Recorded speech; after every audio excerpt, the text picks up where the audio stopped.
Bienvenue à tous, chers abonnés, sur votre chaîne préférée Burkina Info 24. C'est un plaisir de vous retrouver pour ce point de situation exceptionnel. Aujourd'hui, nous plongeons au cœur d'une actualité brûlante qui secoue notre nation. Que s'est-il réellement passé dans la nuit du 3 au 4 janvier 2026 à Ouagadougou? Entre rumeurs de coup d'État déjoué, arrestations de haut niveau et fuites d'audio compromettants impliquant l'ancien président Damiba, nous allons tout vous expliquer en détail. Nous analyserons les dessous de cette affaire, l'implication présumée du milieu des affaires et les conséquences directes sur votre quotidien ici au pays. C'est un dossier complet et exclusif que nous vous avons préparé. Mais avant de commencer, si vous appréciez notre travail de recherche et d'information, donnez-nous un petit pouce bleu signe pouce vers le haut. C'est le meilleur moyen de nous encourager. Et surtout, si ce n'est pas encore fait, abonnez-vous dès maintenant et activez la cloche de notification pour rester scotché et ne rien manquer des mises à jour de l'actualité. Si vous êtes prêts, on commence tout de suite. Ouagadougou ou le Burkina Faso a-t-il frôlé un nouveau basculement?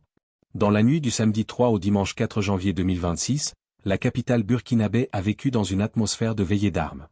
Alors que les partisans du capitaine Ibrahim Traoré crient à la tentative de coup d'État déjoué, le pays retient son souffle, suspendu à une communication officielle qui se fait attendre, sur fond de traques sécuritaires et d'audio fuités. Le récit d'une nuit électrique. Alors que l'harmattan souffle sur la capitale, l'agitation n'était pas celle des jours de fête en ce début d'année. Selon des sources concordantes, les services de renseignement burkinabés étaient en état d'alerte maximale depuis plusieurs semaines. L'information circulait en coulisses, une action coordonnée visait à déstabiliser le pouvoir de transition durant le premier week-end de janvier. Sur le terrain, la vigilance s'est transformée en offensive. Dès les premières heures de dimanche, une vague d'interpellations a secoué les milieux militaires et civils. Les cibles de ce supposé complot étaient stratégiques. Le responsable des opérateurs de drones, véritable clé de voûte de la lutte contre le terrorisme, ainsi que des membres du premier cercle du capitaine Traoré. Des soutiens étrangers et des hommes d'affaires dans le viseur. L'enquête, qui semble s'étendre d'heure en heure, ne se limite pas aux casernes. À Ouagadougou, une source sécuritaire confie que les arrestations se poursuivent. Le spectre de cette déstabilisation s'élargit désormais au monde de la finance et du commerce. Des personnalités influentes du milieu des affaires seraient dans le collimateur des enquêteurs, soupçonnées d'avoir apporté un appui logistique ou financier à l'opération. Le régime pointe également du doigt des soutiens étrangers, une rhétorique qui alimente la ferveur patriotique des partisans du pouvoir. Pour de nombreux observateurs, cette implication supposée de puissances extérieures renforce le sentiment de forteresse assiégée, dans lequel vit une partie de la population. La guerre de l'information, le mystère des audios. En l'absence de communiqué officiel de la part du gouvernement ou de l'état-major, c'est sur les réseaux sociaux que la bataille fait rage. Des audios, présentés comme des preuves irréfutables, tournent en boucle sur WhatsApp et Facebook. Dans l'un de ces enregistrements, on entendrait la voix de l'ancien président de la transition, le lieutenant-colonel Paul-Henri Sandaogo Damiba, exilé au Togo depuis son éviction en septembre 2022. Il s'entretiendrait avec un complice non identifié.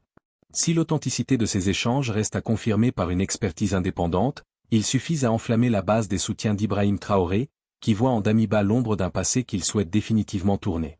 La vie quotidienne entre résilience et paranoïa.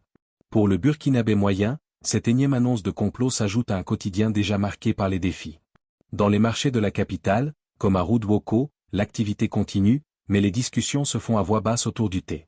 On entend les rumeurs, on voit les mouvements de patrouille, mais on doit continuer à travailler pour manger, confie un commerçant. La vie actuelle au Burkina est un mélange de ferveur souverainiste et d'inquiétude sécuritaire. D'un côté, une jeunesse mobilisée, les Weyans, prête à descendre dans la rue au moindre signal pour protéger le capitaine Traoré, de l'autre, une population qui scrute chaque mouvement militaire, consciente que la stabilité du pays est un équilibre fragile. Les contrôles routiers se sont intensifiés, et l'accès à certaines zones sensibles de Ouagadougou est devenu plus complexe depuis dimanche matin.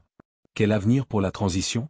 Cette crise souligne la persistance des fractures au sein de l'appareil sécuritaire burkinabé.